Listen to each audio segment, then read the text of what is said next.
இந்த வீடியோ நான் மெயினாக கிரியேட் பண்ணக்கூடிய ரீசன் வந்து பிளெண்டர் யாரெல்லாம் புதுசாக கற்றுக்கலான்னு இருக்கீங்களோ நீங்கள் எப்படி கற்றுக்கணும் உங்கள் ஜேர்னியை எப்படி ஸ்டார்ட் பண்ணும் பிளெண்டரில் அப்படின்னு ஒரு கைடன்ஸ் வீடியோவாக தான் இருக்கும். என்னோட வீடியோ ஒரு கமெண்ட்டில் வந்து ஒருத்தர் கேட்டிருந்தார், நான் பிளெண்டரில் பிகினர் ப்ரோ டிப்ஸ் கொடுங்க அப்படின்ற மாதிரி கேட்டிருந்தார். ஸோ அந்த சமயத்தில் எனக்கு ஒரு ஐடியா தோணுச்சு. ஏன்னா நான் ஃபஸ்ட்டு பிளெண்டர் ஸ்டார்ட் பண்ணும்போது எனக்கு கைடன்ஸ் கொடுக்க யாருமே இல்லை. அதனால நீங்கள் எப்படி பிளெண்டரை கற்றுக்கணும் ப்ராப்பராக எந்த டாப்பிக்கை நீங்கள் கவர் பண்ணணும் அப்படின்றது நான் உங்களுக்கு சொல்ல போகிறேன். ஃபஸ்ட்டு வந்து நீங்கள் செய்ய வேண்டியது 3D மாடலிங் கற்றுக்கிறது. எடுத்தோடனே பெரிய 3D மாடல்ஸ் பண்ணாதீங்க. ஃபார் எக்ஸாம்பிள் காரு, பைக்கு அந்த மாதிரி எப்பயுமே பண்ணாதீங்க. சின்ன மாடல்ஸ்லேருந்து ஆரம்பிங்க. எக்ஸாம்பிளுக்கு என்ன சொல்லலாம்னா chair, table, book shelf, water can, இந்த மாதிரி சின்ன சின்ன மாடல்ஸை கற்றுக்கோங்க. நீங்கள் எடுத்தோடனே பெரிய மாடல்ஸ் கற்றுக்க ஆரம்பிச்சிங்க அப்படின்னா நிறைய மிஸ்டேக் பண்ணுவீங்க. அப்படி பண்ணும்போது என்ன ஆகும், நீங்கள் டிமோட்டிவேட் ஆவீங்க. டிமோட்டிவேட் ஆனீங்கன்னா அவ்வளோதான்ப்பா நமக்கு பிளெண்டர் செட் ஆகாது அப்படின்னு சொல்லி பிளெண்டர் விட்டு வெளியே போயிருவீங்க. ஸோ ப்ராக்டிக்கலாக யோசிச்சா இதுதான் நடக்கும் இல்லையா? அதனால் எடுத்தோடனே நீங்கள் பெரிய மாடல்ஸ் பண்ணாதீங்க. சின்ன சின்ன மாடல்ஸே நான் சொல்கிற மாதிரி ஃபஸ்ட்டு செய்யுங்க. அதுவும் நீங்கள் இப்போ சேர் பண்ணுறீங்கன்னா சும்மா நீங்கள் சேர் பண்ண ஆரம்பிக்காதீங்க. கூகுளில் ரெஃபரன்ஸ் இமேஜஸ் தெரியுங்க. டாப் வியூ, சைட் வியூ, கொஞ்சம் க்ளோஸ்அப் ஷாட்லாம் இருக்கும். அதெல்லாம் எடுத்து வச்சு நீங்கள் மாடல் பண்ணால் தான் நீங்கள் டீட்டெயிலிங்காகவும் மாடல் பண்ண முடியும். ஓகேங்களா? ரெஃபரன்ஸ் இமேஜ் வச்சு மாடல் பண்ணுறது ரொம்ப ரொம்ப இம்பார்ட்டன்ட். இதுதான் ஃபஸ்ட்டு ஸ்டெப்பு. செகண்ட் ஸ்டெப் என்னன்னா யூவி அண்ட் ட்ராப் பண்ணுறது. யூவி அண்ட் ட்ராப்னா என்னன்னா, இப்போ நம்ம வந்து சேர் மாடல் பண்ணக்கப்புறமா அது டெக்ஸ்டர்ஸ் வந்து அப்ளை பண்ணுவோம். ஓகேங்களா? டெக்ஸ்டர்ஸ் அப்படின்றது ஒரு இமேஜஸ் மாதிரி இருக்கும். நம்ம அப்ளை பண்ணக்கப்புறமா டெக்ஸ்டர்ஸ் வந்து ஒழுங்காக அப்ளை ஆயிருக்காது. ஸோ அதை சரி பண்ணுறதுக்கு நம்ம யூவி அண்ட் ட்ராப் பண்ணுவோம். ஃபார் எக்ஸாம்பிள் இப்போ நான் உங்களுக்கு இந்த 2 இமேஜ் காமிக்கிறேன். ஃபஸ்ட் இமேஜஸ் பார்த்தீங்கன்னா நான் டெக்ஸ்டர் அப்ளை பண்ணியிருக்கேன், யூவி அண்ட் ட்ராப் பண்ணலை. செகண்ட் இமேஜ் வந்து டெக்ஸ்டர் அப்ளை பண்ணியிருக்கேன் வித் யூவி அண்ட் ட்ராப். உங்களுக்கு டிஃபரன்ஸ் பார்த்தாலே தெரிஞ்சிருக்கும். ஸோ யூவி அண்ட் ட்ராப் தெரிஞ்சுக்கிறது ரொம்ப ரொம்ப இம்பார்ட்டன்ட். நான் ஏற்கனவே எப்படி யூவி அண்ட் ட்ராப் பண்ணுறது ஒரு ஆப்ஜெக்ட் அப்படின்றது வந்து நான் வீடியோ போட்டிருக்கேன். ஸோ அதோட லிங்கை டிஸ்கிரிப்ஷனில் கொடுத்துருக்கேன், நீங்கள் மறக்காமல் பார்த்துக்கோங்க. அடுத்தது வந்து பார்த்தீங்கன்னா மெட்டீரியல்ஸ் அப்ளை பண்ணுறது. மொத்தமாக 2 டைப் இருக்குது மெட்டீரியல்ஸ் அப்ளை பண்ணுறது. ஒன்று நான் ஏற்கனவே சொல்லியிருப்பேன், டெக்ஸ்சர் மேப் மூலியமாக பண்ணுறது. டெக்ஸ்சர் மேப் வந்து பார்த்தீங்கன்னா 2 வெப்சைட்டில் ஃப்ரீயாகவே கிடைக்கும். Ambient CG and Poly Haven. இதெல்லாம் இன்னும் சில வெப்சைட்ஸ் இருக்குது. பட் பர்சனலாக ஆம்பியன் சிஜி அண்ட் பாலிஹெவன் இந்த 2 வெப்சைட்டை நான் ரெக்கமெண்ட் பண்ணுவேன். இல்லை நிறைய விதமான டெக்ஸ்டர்ஸ் ஃப்ரீயாகவே டவுன்லோட் பண்ணிக்கலாம். அதுவும் 2K, 4K, 8K ரெசல்யூஷனில் இருக்கும். உங்களுக்கு வேண்டிய ரெசல்யூஷனில் நீங்கள் டவுன்லோட் பண்ணி நீங்கள் அப்ளை பண்ணிக்கலாம். இது இல்லாமல் இன்னொரு மெத்தட் இருக்குது. என்னன்னா, ஷேடர் எடிட்டரில் நிறைய நோட்ஸ் இருக்கும். அந்த நோட்ஸை கனெக்ட் பண்ணி நமக்கு வேண்டியமான நம்மளோட ஓன் மெட்டீரியல்ஸை கிரியேட் பண்ணலாம். இப்போ உதாரணத்துக்கு பார்த்தீங்கன்னா, இந்த வுட் மெட்டீரியல் வந்து நானே வந்து ஷேடர் நோட்ஸ் மூலமாக கனெக்ட் பண்ணி கிரியேட் பண்ணேன். இப்போ பார்த்ததுமே வந்து என்னப்பா இது இவ்வளோ நோட்ஸ் இருக்குது, ரொம்ப கஷ்டமாக இருக்குமோ? அப்போல்லாம் ஒன்றுமே இல்லை, ரொம்ப ரொம்ப ஈஸி தான். ஃபஸ்ட்டு நானுமே ரொம்ப கஷ்டம்னு நினச்சேன். பட் அப்புறமா கற்றுக்க ஈஸியாச்சு. எடுத்ததுமே வந்து பார்த்தீங்கன்னா ஷேடர் நோட்ஸ் ஃபுல்லாக கற்றுக்காதீங்க, பேசிக் நோட்ஸ் கற்றுக்கங்க. ஃபார் எக்ஸாம்பிள் வந்து பார்த்தீங்கன்னா, சில நோட்ஸ் நம்ம எப்பயுமே ஃப்ரீக்வெண்ட்டாக யூஸ் பண்ணிட்டு இருப்போம். உதாரணத்துக்கு வந்து noise texture, RGB curves, hue saturation value, bump node, அப்புறம் வாரனாய் டெக்ஸ்சர், இந்த மாதிரி சில டெக்ஸ்சர் நோட்ஸ் வந்து பார்த்தீங்கன்னா டெக்ஸ்சர் நோட்ஸ் இன்னும் கலர் நோட்ஸ் இதெல்லாம் நம்ம வந்து அடிக்கடி யூஸ் பண்ணிட்டு இருப்போம். ஸோ இந்த நோட்ஸை வந்து ஃபஸ்ட்டு கற்றுக்கோங்க.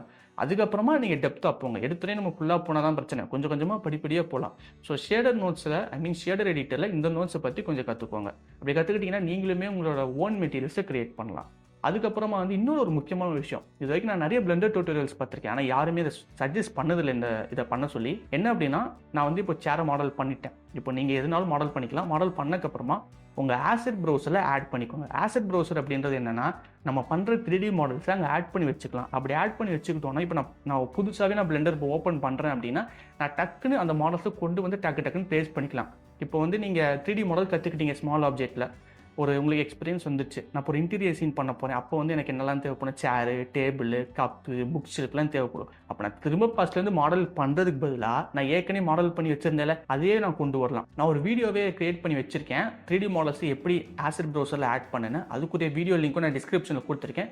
ஸோ அதை பார்த்து நீங்கள் தெரிஞ்சுக்கோங்க. எப்போல்லாம் நீங்கள் ஒவ்வொரு ஆப்ஜெக்டாக நீங்கள் வந்து மாடல் பண்ணி யூவி அண்ட் ட்ராப் பண்ணி டெக்ஸ்சர் அப்ளை பண்ணுறீங்களோ, அடுத்த ஸ்டெப்பாக உடனே உங்கள் மாடலிங் வந்து கரெக்டாக இருக்குப்பான்னு உங்களுக்கு கன்ஃபார்ம் ஆனதுக்கப்புறமா அப்படியே ஆசெட் ப்ரௌசரில் ஆட் பண்ணி வச்சுக்கோங்க. சரிங்களா? அது ரொம்ப இம்பார்ட்டன்ட். ஃபைனலாக வந்து லைட்னிங் வந்து ஃபைனல் இம்பார்ட்டன்ட் திங் நான் சொல்லுவேன். ஏன்னா ஒரு ஆப்ஜெக்ட் நம்ம எவ்வளோ தான் கஷ்டப்பட்டு மாடல் பண்ணாலுமே லைட்னிங் அங்கே சொதப்புச்சுனாலே அவ்வளோதான், சோழி முடிஞ்சிச்சு. இப்போ நார்மலாக நம்ம ஃபோட்டோ எடுக்கும் போதே லைட் எங்கடா இருக்குன்னு நம்ம பார்த்துட்டு இருப்போம்.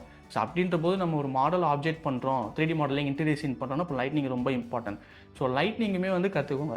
அதாவது லைட்னிங் கற்றுக்கிறது ஒன்றும் அவ்வளோ பெரிய கஷ்டம் இல்லை, சின்ன சின்ன டிப்ஸ் இருக்குது, அவ்வளோதான். நான் உங்களுக்கு ஒரு ஐடியா தரேன். நீங்கள் டெய்லி ஒரு கோல் ஃபிக்ஸ் பண்ணிக்கோங்க. என்னன்னா, நான் வந்து டெய்லி ஒரு 5 மாடல் 3D மாடல் பண்ணணும், இல்லைனா ஒரு 8 பண்ணணும். ஏன்னா இப்போ இந்த வீடியோ பார்க்குற சில பேர் காலேஜ் ஸ்டூடெண்ட்டாக இருக்கலாம், இல்லை ஜாபுக்கு போகிறவங்களா இருக்கலாம். உங்களோட ஃப்ரீ டைம் உங்களுக்கு தெரியும்ல, ஸோ ஃபிக்ஸ் பண்ணிவிட்டு நான் டெய்லி 5 சின்ன மாடல் பண்ணால் போதும் அப்படின்னு சொல்லிட்டு ஃபிக்ஸ் பண்ணுங்கள். Chair, table, book shelf, light lamp, bottle. உதாரணத்துக்கு நான் 5 சொல்லியிருக்கேன்னா, இந்த 5 ஃபர்ஸ்ட் டே பண்ணிவிட்டு யூவி என்ட்ரப் பண்ணிவிட்டு டெக்ஸ்சர் அப்ளை பண்ணிவிட்டு அப்படியே உங்கள் ஆசெட் ப்ரௌசரில் ஆட் பண்ணிடுங்க. இதே மாதிரி நீங்கள் 1 மந்த் கண்டினியூஸாக பண்ணீங்க அப்படின்னாலே மாத கடைசியில் உங்களுக்கு 150 மாடல்ஸ் உங்ககிட்ட இருக்கும். அவ்வளோதான், பார்த்தீங்களா, வேலை முடிஞ்சிச்சு, இவ்வளோதான். ஸோ ஃபஸ்ட்டு நான் சொன்ன மாதிரி சின்ன மாடல்ஸை செய்ய ஆரம்பிங்க. அப்புறமா ஒரு இன்டீரியர் சீன் பண்ணுங்கள், உங்களுக்கு ஒரு கான்ஃபிடென்ட் வரும். அதுக்கப்புறமா அப்படியே நீங்கள் வந்து காரு, பைக்கு இந்த மாதிரி ஹாட் சர்ஃபேஸ் மாடலிங் போகலாம்.